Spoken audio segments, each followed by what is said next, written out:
Hello बच्चों, let's read out a question first. A pair of fair dice is rolled together till a sum of 7 or 11 is obtained.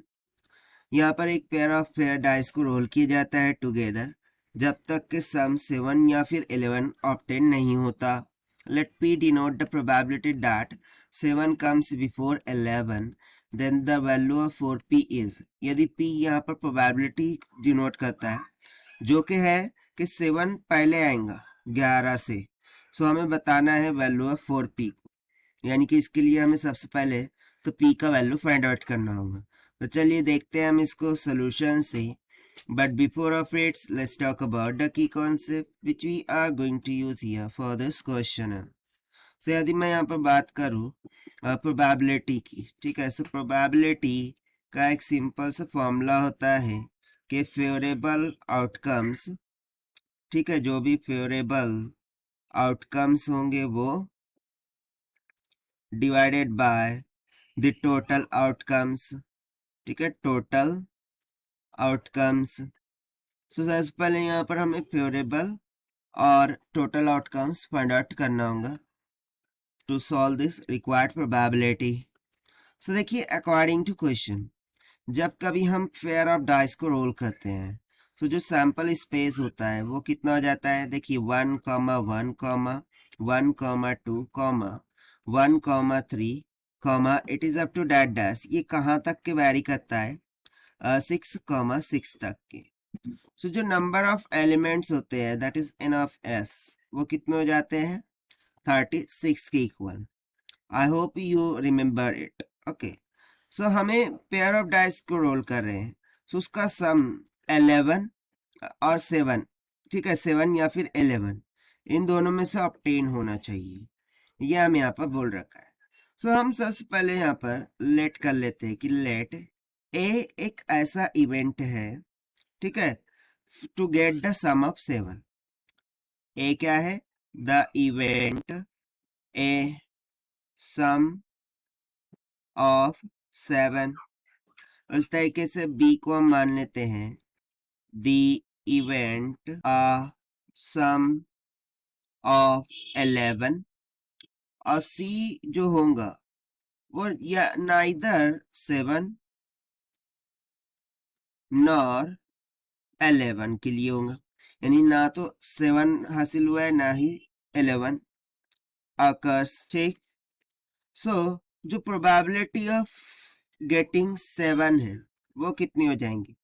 तो देखिए इसमें से कितने ऐसे digits हैं जो मिलकर के 7 बना देंगे. तो देखिए 3, 4, 4, 3 ये 2 हो गया.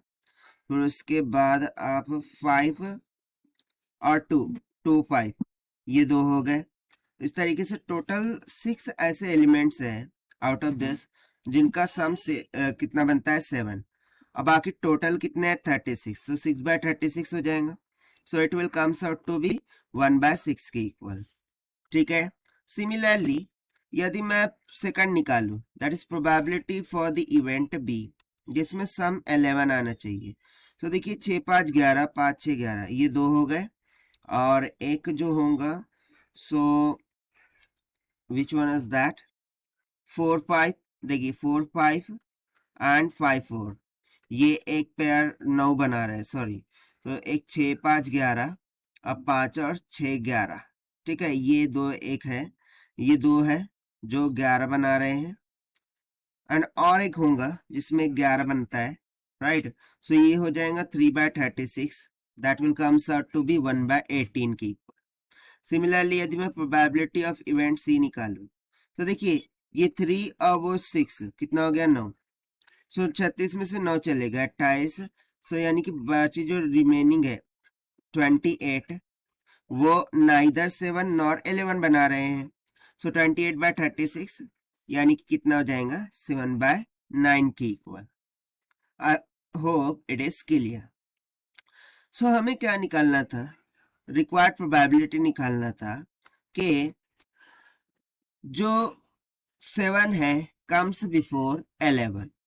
यहाँ पर हमें क्या निकालना था, प्रोबेबिलिटी 7 कम्स बिफोर 11 के लिए, ठीक है, प्रोबेबिलिटी निकालनी है.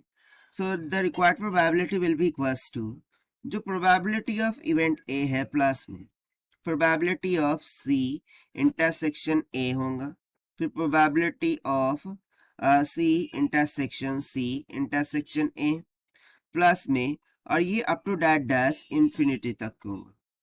सो इनका बेसिकली जो सम है वो किसके इक्वल होता है, probability of A by 1 minus probability of C. अच्छा 1 माइनस प्रोबेबिलिटी ऑफ सी कहाँ से आया, so probability of C complement is nothing but equals to 1 minus probability of C होगा। सो उसके बिना पर हमने यहाँ पर ये लिखा है। सो इसको सॉल्व करेंगे तो हमें रिक्वायर्ड प्रोबेबिलिटी मिल जाएंगी, ठीक है। प्रोबेबिलिटी ऑफ इवेंट बोल देते हैं। So this is equals to probability of A 1 by 6 divided by 1 minus में probability of C 7 by 9। So चलिए इसको सॉल्व करते हैं। So 1 by 6 divided by 9 minus 7 by 9। So ये हो जाएगा 1 by 6 by 2 by 9। 3 2 जा 6, 2 से 2 कैंसिल, 3 3 जा 9, यानी कि 3 by 4 आएगा, राइट। 3 डिवाइडेड बाय 9 इतना निकल के आ जाएगा। ओके 3 2 जा 6, 3 3 जा 9, 3 by 4 आएगा। तो देखिए ये जो आया है ये हमारे पास बेसिकली पी का वैल्यू आया है, ठीक है। This is nothing but the value of P, but हमें क्या कैलकुलेट करना था, द वैल्यू ऑफ 4p। सो यहाँ से हम बोल देंगे कि जो वैल्यू ऑफ 4p होगा that would be equals to 4 into P का वैल्यू कितना आया है 3 डिवाइडेड बाय 4। सो 4 से 4 हो जाएगा कैंसल। सो यहाँ से value of 4p will comes out to be equals to 3, और यही हो जाएगा हमारा आंसर फॉर दिस क्वेश्चन, जो कि हमने फाइंड आउट किया by using the concept of probability से। So this is the required solution. I hope you understood well. Best of luck. Thank you.